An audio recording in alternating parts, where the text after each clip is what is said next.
For centuries, men and women have stepped away from the table to fast, to pray, to seek something deeper. But what does a 40-day fast look like today? I'm Dr. Sam King of Fasting, and in this podcast, I invite you to walk with four ordinary people on an extraordinary journey. Day 5, still alive.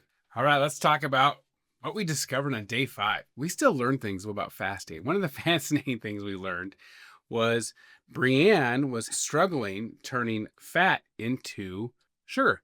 She was struggling with gluconeogenesis. And so we were like, well, what is the supplement? Because her cholesterol was really high. So she had the fat in her bloodstream, but her blood sugar was low and she had very low energy. We were trying to figure out what was going on. There are 2 essential amino acids that are to turn fat into sugar for gluconeogenesis.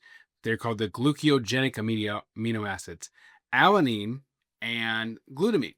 Alanine has a significant role in turning fat into sugar in your liver, which you need during early fasting. Glutamine plays a dominant role in gluconeogenesis in prolonged fasting. Brienne, we were at 5 days in, and she had her cholesterol was very high. Mine was normal, and her blood sugar was very low. So she had the fat energy or the fat stores in her bloodstream ready to be used, but she was not being able to convert it. So we found that she had an alanine deficiency. So we look at, well, what's our supplement for an alanine? So we're going to talk about that, but I'll tell you that at the end and see what we actually gave her for alanine.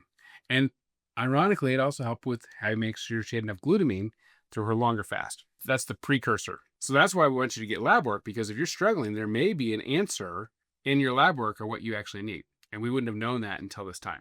And she'd done longer fasts, but this one was different. Plus, also, she was having her cycle right now, so there were some struggles. So our verse today is Psalms 34:17. When the righteous cry for help, the Lord hears and delivers them out of their troubles. So Brian was struggling and she needed help. In Philippians 4:19, it's going to be 2 verses today. And my God will supply every need of yours according to his riches in glory in Jesus Christ. So cry for help, he'll deliver you out of your troubles, and he'll supply your needs. So everybody's day 5, again, a little different. Day 5, Davey had a great day. He cooked food for his family, which is like a superpower for some fasters. I couldn't really do that. He did push-ups, and his weight was down, of course. So he had a great day on day 5. Chelsea, she used a couple fasting fuels, a macadamia nut, a pickle spear, and some oat milk, and she has no brain fog and no hurdles on day 5. Outstanding. I feel good. Took her multivitamins.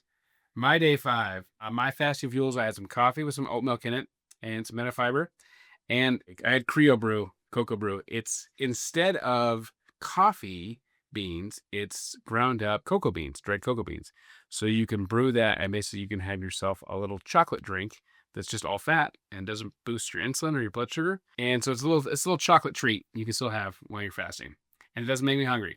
That's the key. I wasn't hungry. I didn't wake up hungry. I had no headache. Still kept that keto breath. Added some cinnamon to my cocoa brew. Cinnamon is a natural appetite suppressant. So I had a little chocolate cinnamon brew for dinner, for the evening with my wife. And we started working on non-food date ideas, because most of our date ideas involve food. So we were like, well, we want to still have dates and we want to still do stuff. I had to come up with some non-food date ideas. Going to walk on the beach at the lake. We don't really have a whole lot of beach here in Nebraska.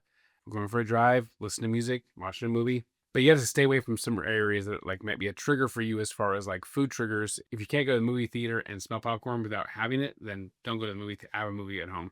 And then day 5, Brienne is on the second day of her cycle. She's doing better.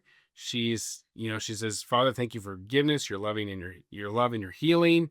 Thank you for helping me surrender. Thank you for my husband and his prayers and your truth. But her body was struggling, and she prayed.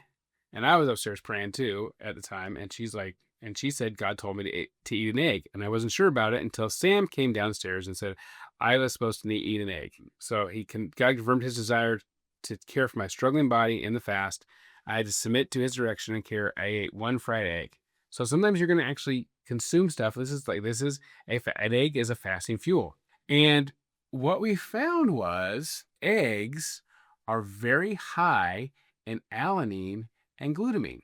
So the thing that Brienne needed to turn her fat into sugar that she wasn't getting was alanine and glutamine, and you can get that from an egg. Now, I obviously have enough stores of it. My body does, or produces or stores enough of it. Hers didn't.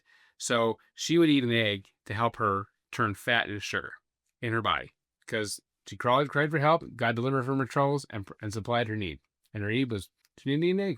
Didn't need a whole bunch of eggs, but just one egg. When God told us both that she needed an egg, we didn't know why. We actually had to go and find the research. The information, God already knew why she needed an egg. And after she ate an egg, we dug into it and found out, yeah, you need an egg, because all the information, who knows this? Who knows that gluconeogenesis takes these two essential proteins that are in eggs? We didn't, because it's never been an issue for me. It's never been an issue for her before, but it was now. And so that's why I want to encourage you to always get your lab work, because you may find an answer. You may find an answer to your struggle.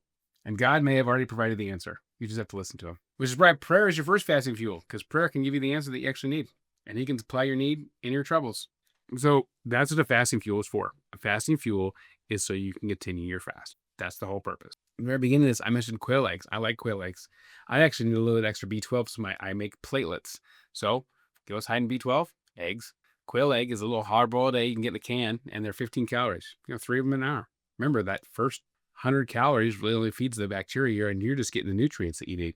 So our daily values of calories is actually correlated to how well that food absorbs in comparison to how well we absorb an egg. It's like the perfect food for us, pretty much. It's got protein, it's got fat, it's got all our amino acids, and it helps turn your fat into energy. Well, that's really cool. So the gold standard for how we absorb food is what God did with an egg. Join us tomorrow on day 6, where we talk about fasting and communion.